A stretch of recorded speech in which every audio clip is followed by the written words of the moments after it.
베드로라고 합니다. 만나서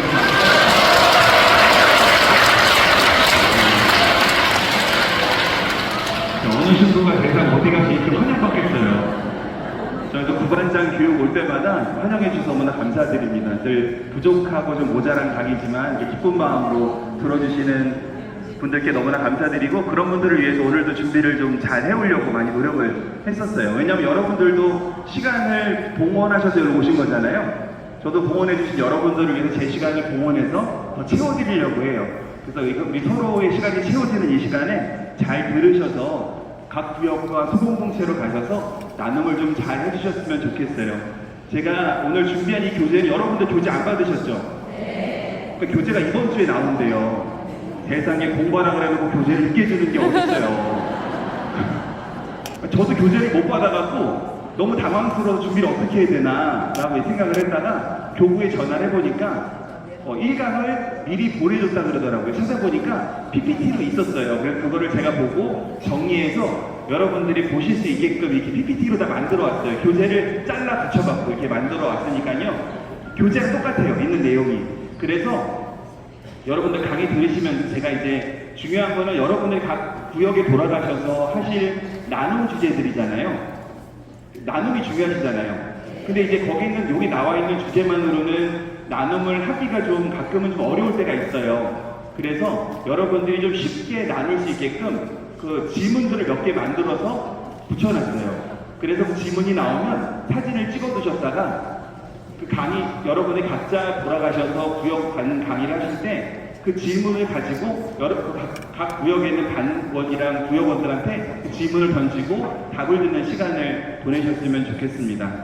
이번 올 한 해 동안 2025년 소공동체 나눔 교재는 제목은 희망을 부르는 믿음입니다. 희망을 부르는 믿음. 예, 그 밑에는 어떻게 나와 있죠? 예, 희년을 살아가는 신앙인의 신앙 고백. 2025년을 교황님께서는 희년이라고 선포를 하셨습니다. 그 희년에 맞게끔 우리가 희망을 찾아가는 이 마음을 담아서 들으면 좋을 노래가 있어갖고 성가인데요. 혼자 걷지 않을 거예요 라는 성가예요. 그거를 강의 듣기 전에 노래를 듣고 마음을 좀 차분히 가라앉힌 다음에 강의를 시작하도록 하겠습니다. 노래의 제목은 혼자 걷지 않을 거예요 라는 노래인데요. 여러분들의 폭풍 속에 혼자 있고 외로워도 항상 주님께서 함께하고 계시다 하는 내용이 노래의 주 내용입니다. 이 강의를 시작하기 전에 시작 기도가 있는데요. 이 시작 기도를 함께 봉헌하고 오늘 강의 이어서 나가도록 하겠습니다. 성부와 성자와 성령의 이름으로 아멘. 함께 읽겠습니다. 하늘에 계신 아버지, 우리 형제이신 성자 예수 그리스도를 통하여 저희에게 베풀어 주신 믿음과 성령을 통하여 저희 마음에 부어주신 불타는 사랑으로 아버지의 나라가 오시리라는 복된 희망을 저희에게 다시 일깨워 주소서. 악의 세력이 패배하고 아버지의 영광이 영원히 드러나는 새 하늘과 새 땅을 확실히 잘 기다리며 온 인류가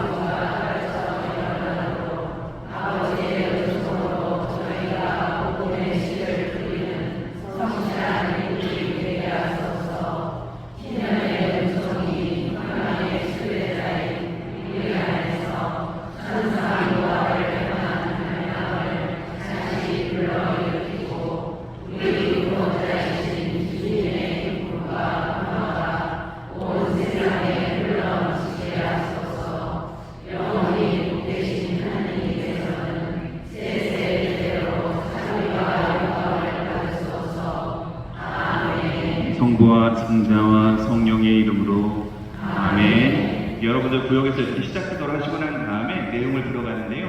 올해 여러분들이 알고 계셔야 될 내용이 하나 있어요. 뭐냐면 희년은 무엇이며 교황님께서 우리에게 왜 희망의 순례자가 되라고 하셨는지에 대한 것을 알고 있어야 돼요. 각 본당마다 희망의 순례자 막 현수막 붙이고 순례자가 됩시다 뭐 이런 것들 있잖아요. 근데 왜 순례자가 돼야 되는지 아시나요? 예. 작년에도 그냥 신호도 하라 그러니까 신호등 노상 붙여놨는데 신호도 하셨어요 안 하셨어요? 한 대도 있고 안 하신 데도 있죠. 네, 이게 다 한 목소리로 해야 되는데 이게 되는 데가 있고 안 되는 데가 있더라고요. 근데 올해도 교황님께서 희년에 대해서 희망의 순례자가 되라고 한 거는 뭐냐면 어느 본당은 희망의 순례자가 되고 어느 본당은 머물러 있으라는 게 아니라 모두가 한 마음으로 희망을 찾아 나아갑시다. 희년을 위해서 우리가 살아갑시다 하는 것을 기쁘게 표현한 말씀이라고 저는 생각이 듭니다. 그럼 희년은 무엇인가에 대해서 성경 말씀이 나와 있는 게 있어요. 이 성경 말씀에 같이 한번 읽어보겠습니다. 왜 이러지? 지금 뭐냐? 네, 저거 좀 어떻게 이목분이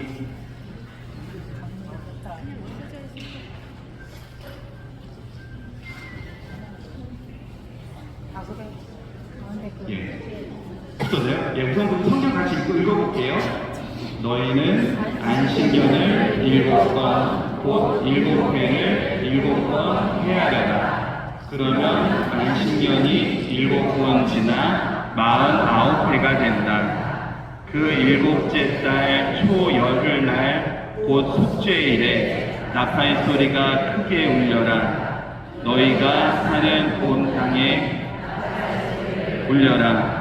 너희는 이 50년째 해를 거룩한 해로 선언하고 너희 땅에 사는 모든 주민에게 해방을 선포하여라. 이 해는 너희의 희년이다. 너희는 저마다 제 소유지를 되찾고 저마다 자기 시족에게 돌아가야 한다. 이 50년째 해는 너희의 희년이다. 너희는 씨를 뿌려서도 안 되고 저절로 자란 곡식을 거두어서도 안 되며 저절로 열린 포도를 따서도 안 된다. 이 해는 희년이다. 그것은 너희에게 거룩하니라. 너희는 밭에서 그냥 나는 먹어야 한다. 이 희년에 너희는 저마다 제 소유지를 되찾아야 한다. 예, 희년은 무엇이냐면 하느님께서 모든 것들에 대한 어두움과 괴로움을 원래 자리로 돌아켜 주신 거예요. 예를 들어 여러분들이 은행에 빚을 졌는데 50년이 지나면 그 빚이 없던 걸로 해주는 거예요. 대박이죠? 네. 빚이 막 있는데 아파트 대출금도 있고 막 있는데 50년이 지났더니 이제 없는 겁니다 라고 얘기를 하면 여러분들 너무 행복하지 않으실 것 같아요? 그죠? 행복하죠. 빚이 없어지면은. 그런 걸 하나님께서 여러분들한테 허락해 주신 거예요. 이 50년째 되는 해 7회씩 7번을 하고 마지막 한 해는 영속불을 불어서 그 해가 시작됐다는 것을 알리는 거죠. 얼마나 기쁜 해겠어요. 제가 지금 좀 속된 표현으로 예를 들었지만 하나님께서 베풀어 주신 그 해는 너무나 영광된 해였어요. 그래서 그 해를 얘기했던 게 뭐냐면 염소의 뿔나팔을 요벨이라고 얘기를 해요. 요벨을 얘기를 하는데 그 요벨을 현대어로 얘기를 하면 주빌레움이라고 표현을 해요. 요벨이 주빌레움이 돼요. 예, 요벨이 현대어 라틴어로 바꾸면 주빌레움이라는 표현이 돼서 기쁨을 알리는 소리를 뜻하는 희년의 의미가 되었습니다. 그래서 아까 말씀드렸던 것처럼 49년이 지난 50년이 되었을 때 뿔나팔 소리를 내는 건데 그 염소뿔을 저렇게 들고선 언덕에 올라 뽀 하고 외치면 그 한 해 동안은 기쁨의 한 해를 여러분들이 살아라. 그냥 주어진 거 먹고 편안하게 너희들 아무 걱정하지 말고 살아라 라는 기쁨의 희년을 주님께서 선포해 주신 겁니다. 이 희년을 우리는 올해 이제 너무 오래 보내게 되는 거예요. 2025년 올 한 해를 희년으로 보내게 됩니다. 그 희년의 마지막은 언제까지일까요? 2026년 1월 6일 주님 공연 대축일까지 희년으로 선포가 되어져 있습니다. 교황님께서는 이 희년을 보내기 위해서 우리에게 희년 마크를 만들어 보내주셨어요. 상징이라는 거죠. 상징입니다. 상징 보셨죠? 여기도 있고 저쪽에도 있고 저기 현수막에도 있고 밑에 희망의 순례자라고 되어 있는데 이 상징에 대해서 설명 들어보셨나요? 제가 이제 설명을 해드릴 테니까 잘 기억을 해놓고 계셔요. 이 올해는 2025년 희년입니다. 희년에 사람 4명이 있어요. 저 사람 4명은 4가지 인종을 상징하는 거예요. 4가지 인종. 네. 흰색, 검은색, 누리끼리한색, 황색. 예, 이거를 상징적으로 상징하는 거예요. 그 4가지 온 사방에 있는 사람들이 십자가 밑에 뭐가 달려있어요? 예, 다시 달려있죠. 다시는 뭘까요? 배가 파도에 안정적으로 머물 수 있도록 머물게 해주는 도구예요. 그 도구는 뭐냐면 우리가 저 밑에 보면 저 물결 모양이 뭘까요? 네, 파도예요. 파도가 치는 그 바다 위에 배 모양이거든요. 사람이 모여있지만 배를 타고 항해를 하는 거예요. 어디를 항해하냐면 희망을 찾아서 가는 거예요. 찾아가는데 저 파도는 시련을 상징하거든요. 시련이 있지만 그리스도의 십자가라는 밭에 희망을 두고 살아가면 우리는 주님의 기쁨을 발견할 수 있음을 알려주는 마크인 거예요. 설명하실 수 있겠어요? 네. 예, 4명은 뭐라고 상징했죠? 예, 전 세계 모든 사람이 어깨에 손을 잡고 배 모양으로 희망의 순례를 떠나는데 파도는 뭐라고요? 예, 시련이 있어도 우리는 어떤 것 때문에 희망을 찾아갈 수 있다고요? 예, 십자가이신 그리스도의 희망을 따라서 우리는 찾아갈 수 있다. 그 말씀을 드릴 수 있는 거예요. 저 밑에 있는 닷은 그냥 있는 게 아니에요. 저거는 초대교회 때부터 상징으로 사용되었어요. 여러분 나중에 성지순례를 혹시 가시게 되면 그 로마의 카타콤베라고 있어요. 지하 무덤이 있는데 거기 가면 여러 가지 그림들이 있거든요. 그 그림 중에서도 저 닷은 항상 있어요. 왜냐하면 저게 희망을 상징하거든요. 그래서 십자가라는 희망으로 우리는 주님을 찾아 나선다는 것을 보여줍니다. 그럼 교황님께서 왜 희년을 선포하셨을까? 그럼 같이 한번 읽어보겠습니다.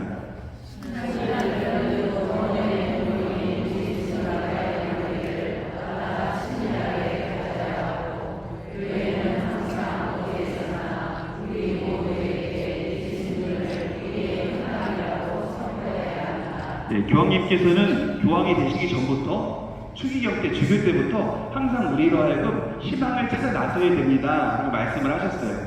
그래서 교황님께서 올해 책을 하나 쓰셨는데 그 책이 조만간 번역돼서 나올 거예요. 그 책의 제목은 희망이에요. 아주 두꺼운 책인데 자신이 왜 희망을 가지고 살아가야 되는지를 선포하신 책인데 그 전에 저 밑에 나와 있는 것처럼 희망은 우리를 부끄럽게 하지 않는다라는 교황 직서를 통해 이 말씀을 하셨고, 이 말씀을 하신 가장 큰 이유는 뭐냐면 저희들이 코로나 시기를 보내면서 여러분들 어떠셨어요? 코로나 시기에 사람들 죽고 밖에 못 나가고 절망적이고 힘들 때 그냥 갇혀있는 거하고 답답한 느낌이 드셨잖아요. 그리고 우리들 마음속에는 희망들이 점점 없어지는 체험들을 하셨을 거예요.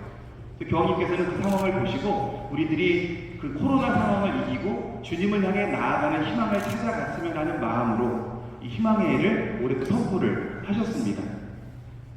그래서 십자가는 희망이다. 즉 예수님께서 지고 가셨던 십자가를 우리도 바라보고 그것을 따라 살아갈 때 주님께서 우리의 기쁜 희망이 되어주심을 교황님께서는 직접 말씀을 하셨습니다.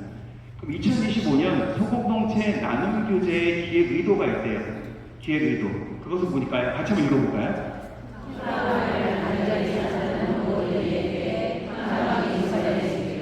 예, 희망을 간절히 찾는 모든 이에게 희망이 전해지기를 이라는 제목으로 여러분 그 교재의 내용을 제가 좀 하나하나 정리해 드리는 거예요.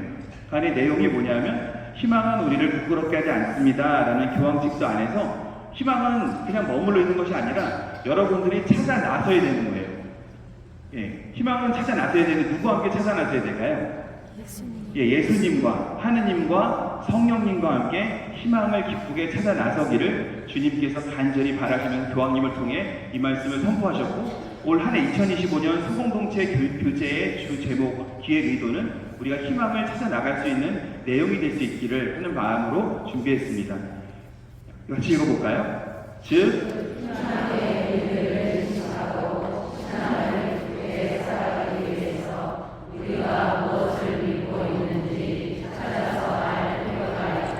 네, 주님이 주신 희망이 저 먼치 있는데 그 희망을 인식하고 찾아가기 위해서는 뭔가 나침반이 되는 게 있어야 될 거 아니에요?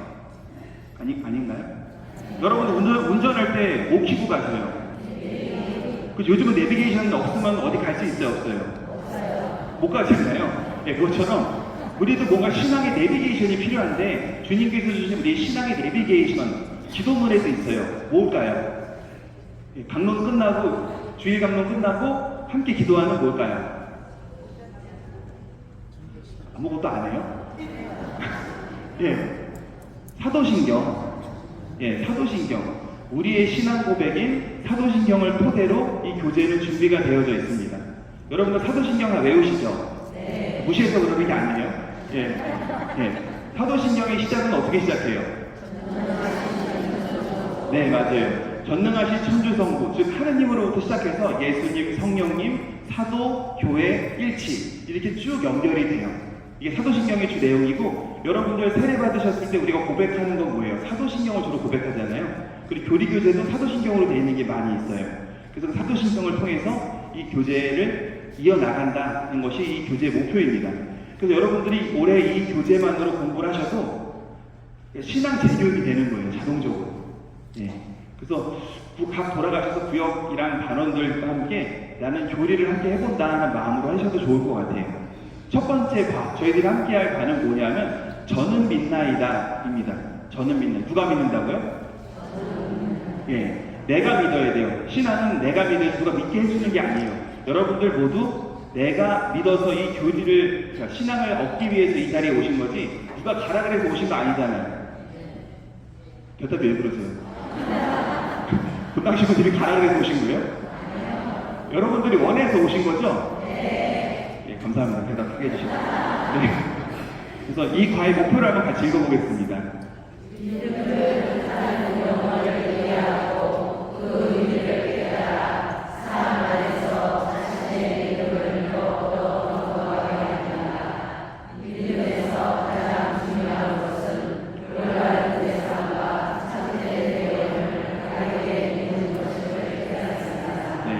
이과의 주 목표는 믿음이라는 것이 무엇인지 이해하고 어떻게 하면 잘 믿고 살아갈 수 있는지에 대한 나눔을 하는 거예요. 예, 믿음은 무엇이고 어떻게 하면 잘 믿고 살아갈 수 있는지, 누구를? 주님을. 이게 주 목표입니다. 제가 지금 최대한 요약해서 말씀드리는 거예요. 계속 기억하시면 좋습니다. 그래서 이번에 예비 나눔이 시작이 돼요. 그 예비 나눔에 대한 내용은 복음 말씀인데요. 우리 한번 복음 말씀을 같이 한번 읽어보겠습니다. 잘 보이세요? 네. 같이 한번 읽어보겠습니다. 12 제자 가운데 하나로서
네, 이 복음 말씀을 보시면 믿음에 대한 얘기가 나옵니다. 믿음에 잘 믿지 못하는 누가 나오죠? 예, 토마스가 나옵니다. 그 토마스에 대한 내용을 그림으로 그린 사람이 되게 많이 있는데 이 그림을 대부분은 다 예수님의 거룩한 모습과 토마스는 손도 대지 않는 모습을 많이 그렸었어요. 그랬는데 그 중세 르네상스가 시작되면서 이 그림을 자기가 느꼈던, 자기가 생각했던 대로 그대로 그렸던 사람이 하나 있습니다. 그 사람의 이름은 뭐냐면 카라바초라는 사람이었어요. 그림 보시나요? 예. 실제로 토마스 사도가 저게 예수님의 옆구리에 손을 벌려서 집어넣지는 않았어요. 그래서 그림 보시면 보이시나요, 여기? 예, 토마스 사도가 위에 보면은 손가락으로 예수님의 옆구리를 벌려갖고 진짜 구멍 뚫린 거 맞아? 이렇게 했었어요. 했는데 저건 뭐냐면 우리 인간의 믿음은 항상 유한하다라는 것을 카라바초가 그림으로 표현을 한 거예요. 예. 그리고 내가 느끼고 생각했던 것들을 그림을 통해 사람들에게 보여줬던 거죠. 즉 너희들도 예수님을 정말 잘 믿고 있느냐, 너희들의 믿음을 온전히 잘 드러내고 있느냐, 그 믿음이 완성되고 있느냐, 이런 것을 이 그림을 통해서 보여주신 거라고 생각이 듭니다. 여러분들 하나 권해드리는 거 뭐냐면 수요일부터 목요일까지 메가박스 노년점에서 카라바초의 그림자라는 영화가 개봉을 해요. 예, 딱 3일만 해요. 예, 그 메가박스 노년점에서 노년동성당 좋겠어요. 그래서 딱 3일만 개봉하거든요. 자리가 얼마 없어요. 근데 가서 보시면 정말 감동이 오실 거예요. 한번 그런 거 좋아하시는 분들은 가서 보시는 걸 권해드려 봅니다. 그래서 의심에 대한 부분을 복음 말씀으로 나눈 다음에 우리가 이 복음 말씀을 보고 소공동체 안에서 예비 나눔으로 사용할 수 있는 질문 두 가지가 있어요. 이거는 찍어보시는 게 좋아요. 사진으로 찍어보거나 적어보시는 게 좋습니다. 이걸 이제 복음 말씀을 읽고 난 다음에 공동체 구성원들과 함께 이 질문을 나누시면 좋아요. 나는 주님을 믿는 걸 의심한 적이 없었는가? 나는 주님을 끝까지 믿을 수 있는가? 이 질문 두 가지를 구역원들과 함께 나눠보시면 되게 좋아요. 왜냐면 우리들 각자 믿음이 흔들리는 경우들이 많이 있거든요. 여러분들 믿음이 흔들린 경우들 있지 않으세요? 있죠? 저도 믿음이 흔들린 적이 있어요. 신부지만 믿음 자주 흔들려요. 많이 흔들, 지진이 날 때도 있어요. 예. 여러분들 삶에도 지진이 날 때 있잖아요. 예. 삶의 지진은 어떤 걸까요? 가장 큰 지진. 저한테서는 가족이 아플 때예요. 예. 가족이 아플 때 제 삶이 흔들려요. 특별히 저희 어머니 아버지가 아프면 저는 정신을 못 차려요. 그래서 어머니 아버지한테 맨날 그래요. 한 해가 시작해서 용돈 드리면서 이 돈으로 맛있는 거 많이 사드시고 좋은 거 사드시고 아프지만 마시고 아들이 간절히 비는데 아프지만 마시고. 그래서 어머니가 왜 그러네요.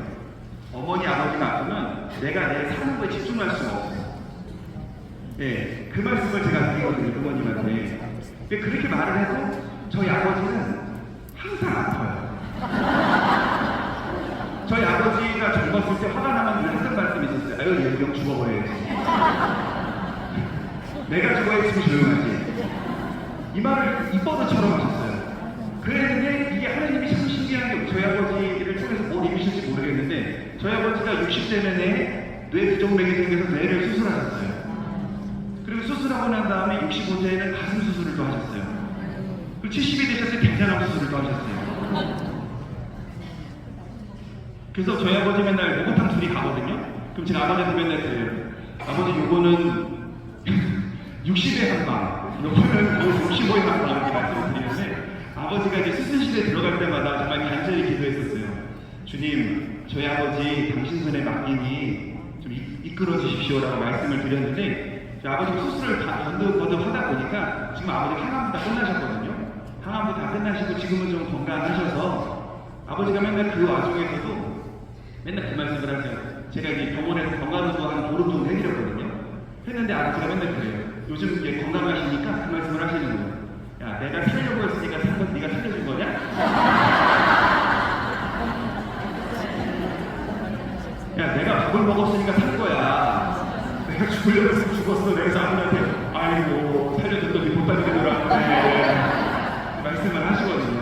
그래서 여러분의 각자 삶에서 그런 아프고 힘들었던 체험들을 이 질문을 통해서 공동체와 함께 나눠보는 거예요. 그러면 서로 마음이 울리는 체험들을 하게 될 겁니다. 예비 나눔을 하고 난 다음에 이제 본 나눔으로 들어갈 겁니다. 본 나눔의 질문은 이겁니다. 먼저 두 가지예요. 우리 하느님을 믿는 용어의 설명과 인간을 믿는 용어의 설명을 두 가지를 해요. 먼저 이 하느님을 믿는 용어의 설명을 합니다. 우리 바타흐부터 한번 읽어볼까요?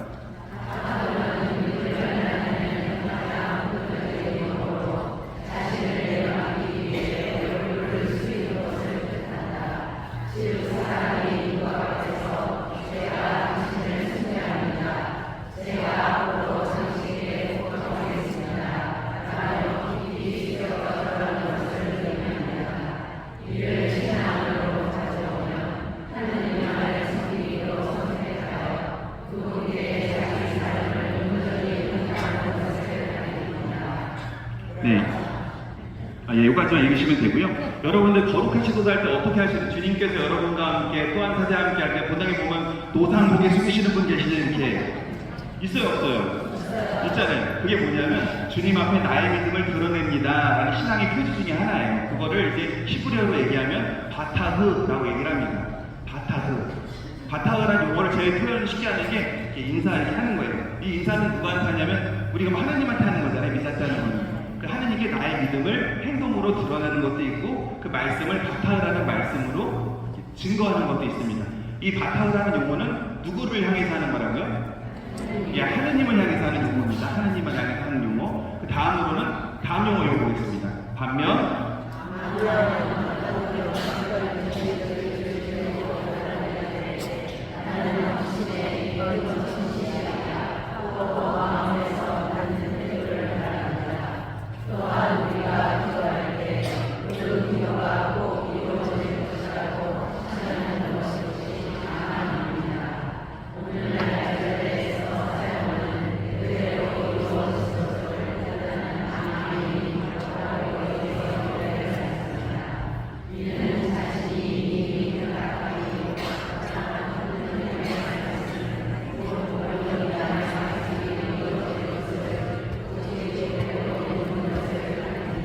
네, 바타흐는 하나님을 상징했다면 우리가 바타흐, 온전히 믿는 것을 이루어지기를 바라는 마음, 그것이 이제 아만이라고 표현을 합니다. 그래서 아만에서 아멘이 됐다는 것을 이렇게 상식적으로 알 수가 있는 것이죠. 그럼 다음에 문제가 하나 나와요. 이 바타흐와 아만을 설명하는 두 가지 예가 있고요.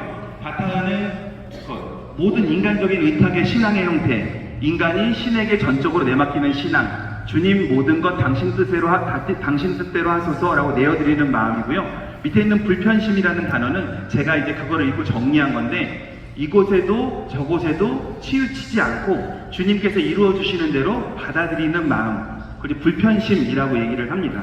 한쪽에도 치우치지 않는 마음이에요. 그리고 아마는 뭐냐면 약속 말씀의 구체적인 실현에 대한 확신, 주님께서 나에게 이루어 주실 것을 온전히 믿습니다 라고 아멘 하고 응답하는 것과 같고요. 내가 주님께 믿음을 향하고 있다면 주님께서 나를 통해 이루실 일에 대한 확신을 드러내는 겁니다. 그래서 여러분들 밑에 보면 소공동체 모임 중에 사용할 수 있는 질문이 있어요. 질문. 요것도 적어두시면 좋아요. 사진이나 뭐 찍어두시면 좋은 게, 요건 안 나와 있어요, 교재에. 미사 중 아멘이라고 답하면서 기도가 온전히 이루어질 것을 믿나요? 내가 아멘이라고 답하면서도 습관적으로 하는 경우도 있잖아요. 그거 말고도 내가 아멘이라고 답하면서 나의 기도가 온전히 이루어질 것을 완전히 믿고 있는지에 대한 질문을 한번 공동체 사람들과 나눠보시면 좋을 것 같습니다. 그 다음에 교재는 아만과 바타흐를 나누는 문제를 알려줘요. 그래서 첫 번째, 여러분들 나는 저 친구를 믿어. 저 친구는 참 믿을 만한 사람이야. 난 부모님을 믿어. 저거는 뭘까요, 그러면? 저게 아만일까요, 바타일까요? 저게 뭘까요? 바타일까요, 아만일까요? 아만이죠, 아만. 사람에 관련된 거잖아요. 옆에 있는 거 볼까요? 나는 가톨릭 교리를 믿어. 나는 성경을 믿어. 나는 지구가 둥글다는 것을 믿어. 저거 뭘까요? 바타흐죠. 하느님과 높으신 분을 향한 믿음을 드러내는 거기 때문에 그래요. 그래서 옆에 거는 밑에 동그라미에 쓰는 거예요. 저기 네모난 부분 있죠, 두 개. 거기다가 실제 교재를 받으시면 거기에 이제 신자분들한테, 거기 구역 사람들한테 읽어드린 다음에 밑에 있는 게 어떻게 아만이고 어떻게 바타흐일까요? 한번 써보세요 라고 한 다음에 서로 이렇게 퀴즈를 내보면 재밌어요.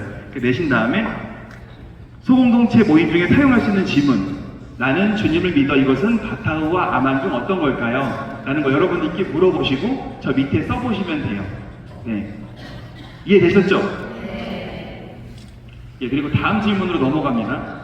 다음 질문은 뭐냐면, 다음은 하느님께서 우리에게 주신 약속의 말씀인데 함께 읽으면서 이 말씀 가운데 꼭 이루어지리라는 확신을 갖고 간직하고 싶은 말씀에 대해서 선택한 다음에 이유를 나누는 거예요. 한번 말씀을 같이 읽어볼까요? 나는 너를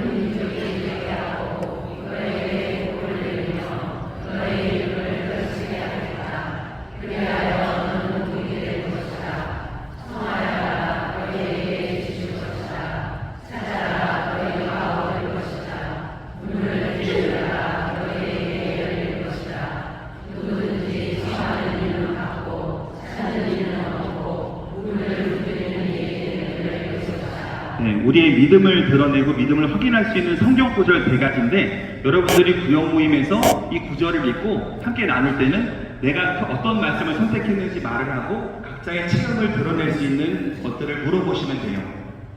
그럼 제 체험을 나눠드려야 되잖아요. 저는 어떤 체험이 있냐면 네모를 쳤어요. 모래내 성당, 첫 번째, 청하여라 너에게 주실 것이다. 찾아라 너희가 얻을 것이다. 문을 두드려라 너희에게 열릴 것이다. 누구든지 청하는 이는 받고 찾는 이는 얻고 문을 두드리는 이에게는 열릴 것이다 하는 말씀을 저는 선택을 했습니다. 왜 이 말씀을 선택했냐면, 모래내 성당 사목회 구역장 단장의 임기와 교체의 순간이라고 이제 써놨는데, 저희 분당에서 제가 왔을 때 제가 1년을 지내면서 지켜봤었어요. 지켜보니까 신자분들이 다 그 자리에 그대로 계신 거예요. 다 모든 사람이 그 자리에 있는 거예요.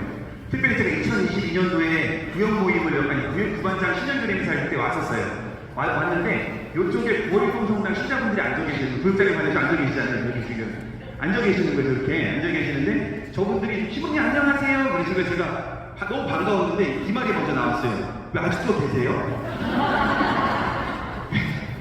왜냐면 제가 15년 전에 구월동에 보좌했는데 그때 계셨던 분이 지금도 다 계시는 거예요. 네. 아니 왜 지금도 계세요? 예, 근데 그러다 보니까 이렇게 물어보니 여러분들도 각 구역장님들 어떤 분은 뭐 15년, 뭐 20년, 반장, 저 반장 20년 차입니다. 이렇게 말씀하시는 분들도 되게 많이 계시는 거예요. 그래서 저희 본당에 와서 물어봤었어요. 어떻게 지내고 계신지를 면담을 다 해보니까 다 오래되신 거예요. 그러면 이 구건 중에 어떤 거를 바꿔드리면 좋을까라는 생각이 들다가 구역장님들부터 사목회부터 임기를 정하고 바꿔드려야 되겠다 생각이 들었어요. 그래서 1년차를 지내고 2년이 들어갈 때 임명장을 다 드렸어요. 임기 2년에 사목회로 임명합니다. 임기 2년에 구역장과 반장으로 임명합니다.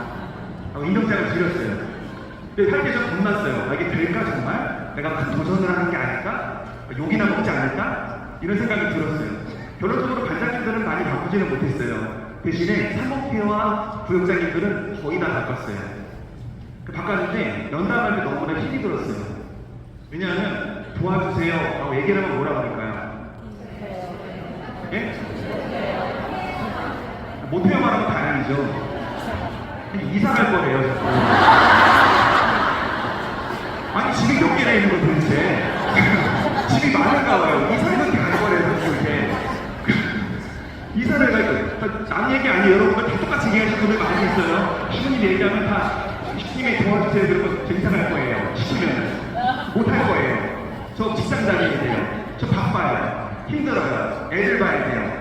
이런 말씀을 엄청 많이 하시는 거예요. 그래서 방에서 정말 그때 저 한 2달 기도 엄청 많이 했었어요. 주님 좀 도와주십시오. 이끌어 주십시오.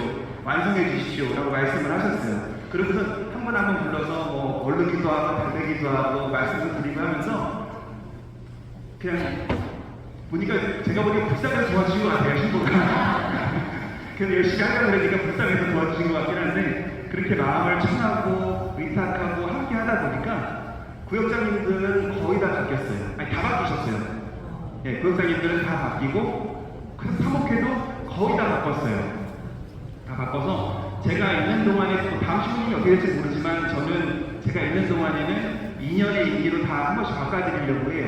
그 이유는 뭐냐면, 구역장님들을 오래 하다 보면, 반장님들이 구역장님 눈치를 봐요. 난 구역장을 하고 싶은데, 하고 싶은 마음도 있는데, 진짜예요. 하고 싶은 마음도 있는데 내가 그 의중을 드러내면 혹이나 욕이나 먹을까봐. 그런 분들도 계세요. 아닌 분도 계시지만 그런 분들도 계세요. 그리고 이 사람이 혹시나 내 자리를 탓내지 않을까 이런 생각하는 분들도 계셔요. 그렇기 때문에 내가 자리를 내어놓고 올라가고 싶어도 올라가지 못하는 거예요. 그런 부분들도 있어요.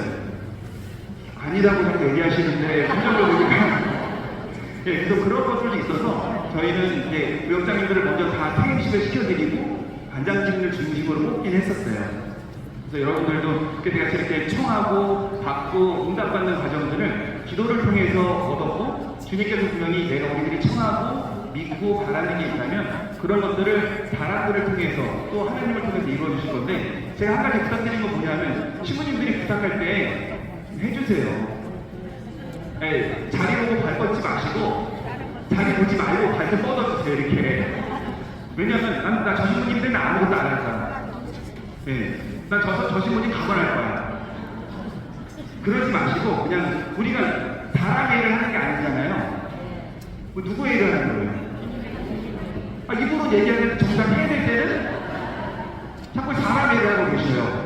네, 결정은 사람이 안 된다고 해서 내가 결정을 하는 거예요. 그래서 저는 좀 가끔 볼 때 안타까운 때가 있어요. 우리가 하늘의 봄과 거하를 쌓겠다고 일을 하는데 결론적으로 중요한 결정을 할 때는 내 의중으로 결정할 때가 많이 있는 거예요. 그래서 내가 온전히 하나님의 뜻에 다 복종할 수 있고 믿는다는 그런 아멘, 바탕을 하는 응답을 이 말씀을 통해서 여러분들 각 구역에서 한번 나눠보셨으면 좋겠어요. 예, 그런 허심탄회하게 나눠보시면 좋겠고 사진 하나 준비했는데 이거는 저번에 우리 취임식 했을 때 사진이에요. 예, 취임식 같이 하고 임명장 드리고 증거사진이에요. 2년 내에 해방시켜드리겠다. 예, 대신에 저희는 구역장님들이 해방될 수 있는, 아니 반장님들이 해방될 수 있는 방법은 구역장이 되는 거예요. 구역장이 돼야 졸업을 시켜드려요. 반장님들까지 다 바꿀 여력은 안 돼요. 그렇기 때문에 여러분들도 그래서 이게 되게 얼굴이 밝지 않나요? 당뇨예요. 네, 그래도 저희 성당 신자분들은 제가 생각하기에는 행복하게 신앙생활하고 계시지 않을까라고 맞나요? 맞아요, 보내네? 네, 감사합니다. 네. 말씀이라도 해주셔서 감사합니다. 예, 3번 질문 함께 해볼게요. 이거는 뭐냐면 살아가면서 배우자나 자녀, 부모, 이웃, 경제적, 신체적 문제 등으로 어려움을 겪었던 순간이 있는데 이런 상황 속에서 주님께 깊은 믿음을 가지고 잘 해결됐던 경험이 있으면 나눠보자는 얘기였었어요. 그래서 저는 질문을 이걸 풀이해보면 소공동체 모임 중에 사용할 수 있는 질문으로 주님과 함께 어려운 순간을 넘었던 체험을 이야기해 봅시다 는 것을 그분들한테 나눠주셨으면 좋겠어요. 주님과 함께 어려운 순간을 넘었던 체험을 나눠봅시다 는 것을 한번 나눠보셨으면 좋겠어요. 이걸로 저도 체험을 하나 나눠드리면 아들아 어둠 속에 있지 말고 빛으로 나와라, 이걸 제가 나눠드리고 싶어요. 뭐냐면 제 체험인 건데 저희 아버지가 항암 수술을 한참 하실 때 우울증이 오셨어요. 왜냐하면 항암을 저는 몰랐었어요. 항암이 얼마나 힘든지. 근데 제 아버지 옆에서 보면서 항암을 오래 하다 보니까 부작용이 첫 번째로는 머리도 빠지고 외모도 쭈글쭈글해지고 제일 큰 건 뭐냐면 손발이 저려오는 병이 되게 커요.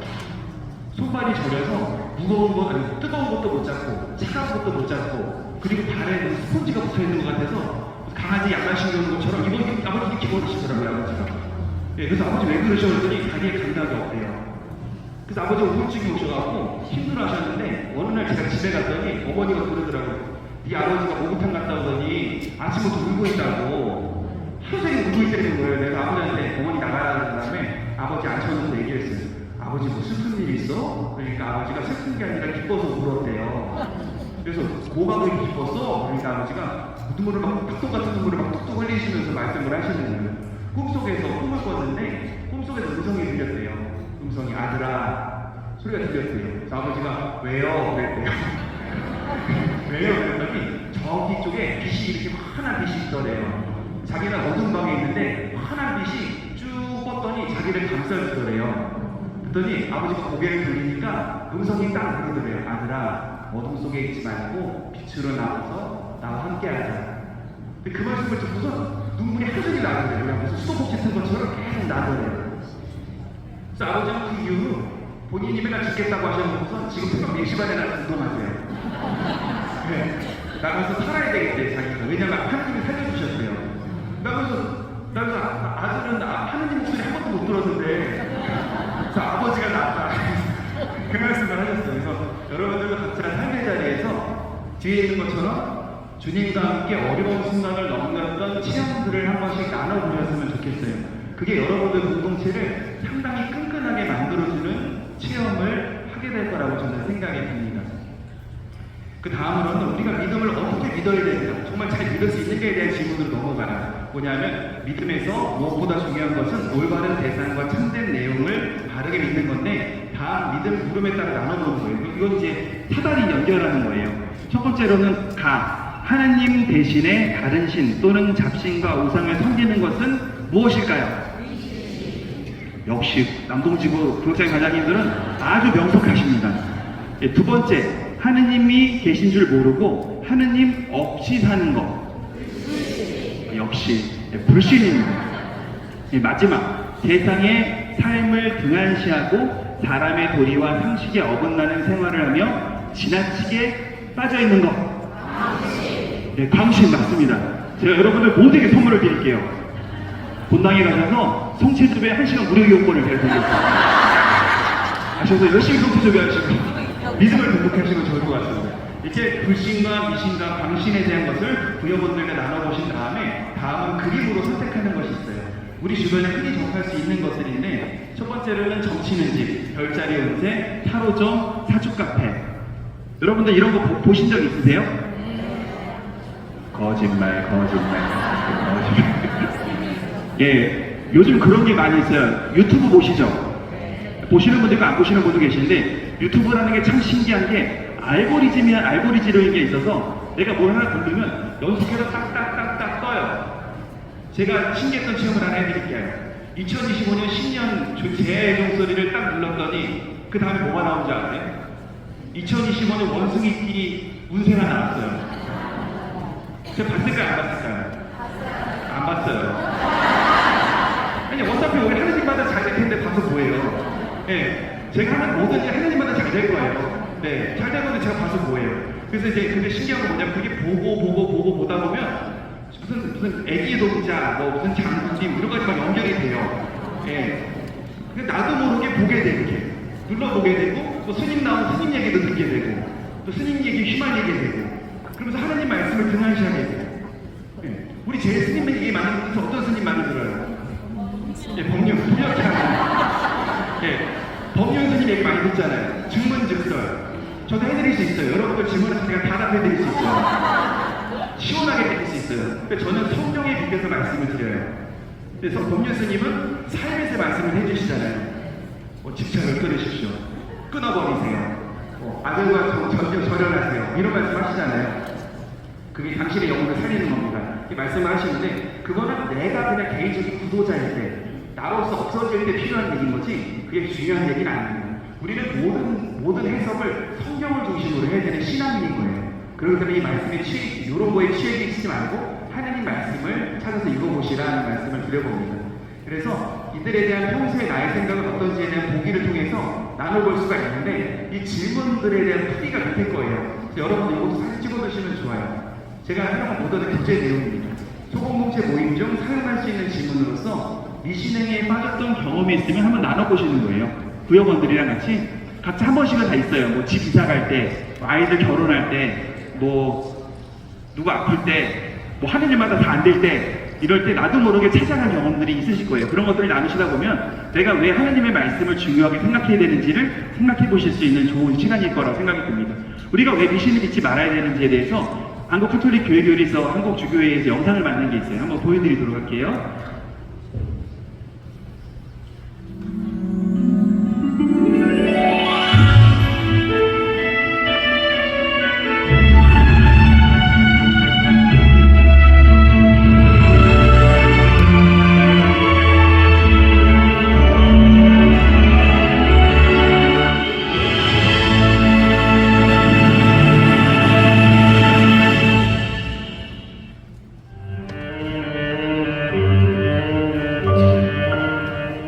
너희 궁합은 봤니? 타로카드 안 해볼래? 손 없는 날은 언제지? 이런 말 가끔 들어보셨죠? 그런데 여러분 혹시 아시나요? 가톨릭 교회는 이런 행위를 모두 미신행위로 금하고 있다는 사실을 말합니다.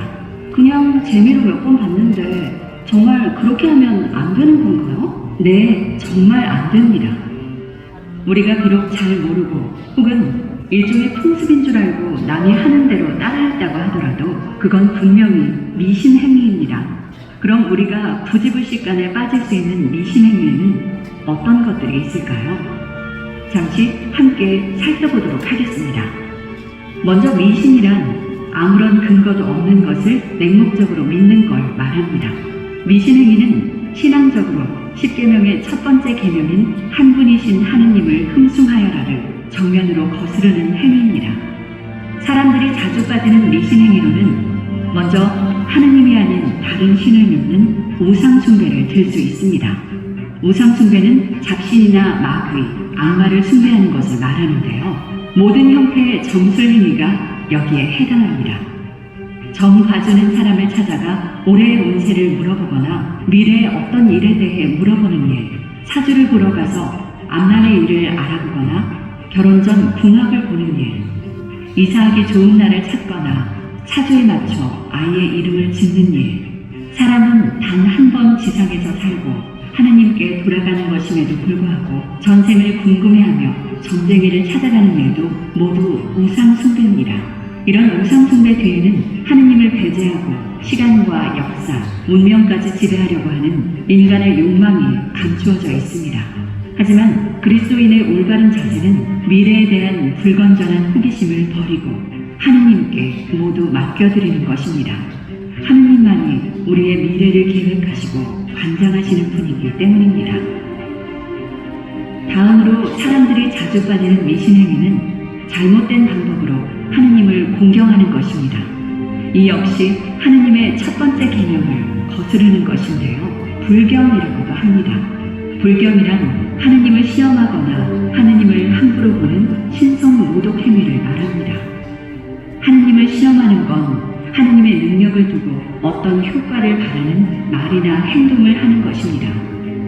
예를 들어 하느님께 당신은 전능하신 분이시니 내가 높은 곳에서 떨어져도 조금도 다치지 않게 해달라고 한다거나 병이 났는데도 치료받기를 거절하고 오로지 기도로만 낫게 해달라고 한다거나 어떤 조건을 걸고 하느님께서 그것을 이루어 주시는지 아닌지 시험해 보는 것을 말합니다.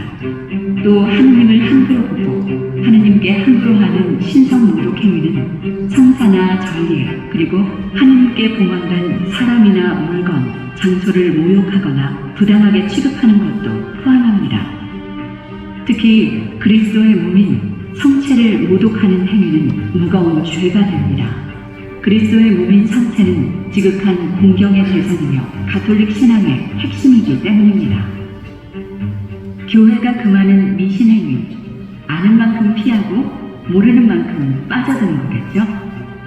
이제 하느님 아닌 다른 신을 믿는 것이 무엇이고 하느님께 불경을 저지르는 게 무엇인지 다들 알게 되셨으니 앞으로는 우리 모두 미신에 빠지는 일은 없어야겠습니다. 예, 저는 미신행위가 아니라 제가 또 일을 하거나 힘들거나 답답할 때 저는 항상 마음속으로 되뇌이는 성경 구절이 있어요. 뭐냐면 시편 1장 3절의 말씀. 하는 일마다 잘 되리라. 우리 한번 외쳐볼까요? 하는 일마다 잘 되리라. 네.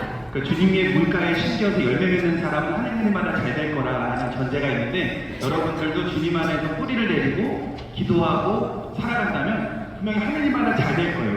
이런 거 안 봐도 이신 점 이런 거 안 보셔도 하나님마다 다 잘 될 겁니다. 마지막으로 갈무리하기가 있습니다. 갈무리하기 뭐냐면 여러분들이 앞으로 올바른 믿음을 갖기 위해서 어떻게 생활해야 되는지 그래서 성찰하면서 각자의 다짐을 적어보는 게 밑에 써 있을 거예요. 교재에 보시면 그것에 대해서 저는 각 구역을 돌아가셔서 한 줄씩만 써보시면 될 것 같아요. 짧게 다짐을 적어보고 그 돌아가면서 발표하시는 거죠. 예를 들어서 주님을 끝까지 믿겠습니다. 주님만이 내 삶의 전부라고 고백하겠습니다. 미신행위를 끊겠습니다. 십자가의 삶을 살아보겠습니다. 이렇게 하고 각자 있는 자리에서 서로 고백하면서 마음을 돈독하게 하는 시간을 가지시면 그 구역 모임이 엄청나게 풍요로워질 거라고 저는 생각이 듭니다. 제가 이제 나눠드렸던 이 질문들 다 지고 적으셨죠? 그 책에 안 나와 있어요. 아, 큰일 났네. 네, 안 찍으셨어요? 네. 예, 오늘 이렇게 시간 내서 들어주시면 너무 감사드리고요. 저는 강의하는 사람의 덕보다 듣는 사람의 덕이 더 크다고 생각이 들어요.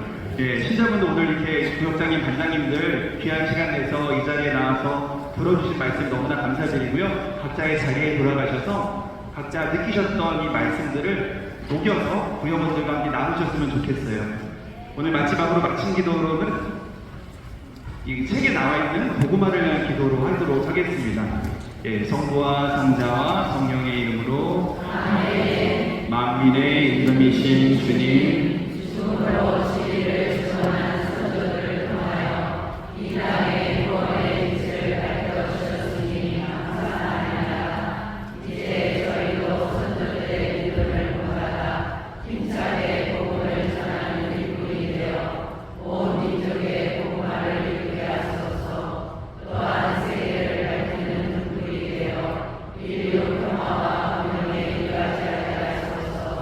아멘. 성부와 성자와 성령의 이름으로 아멘. 들어주셔서 감사합니다.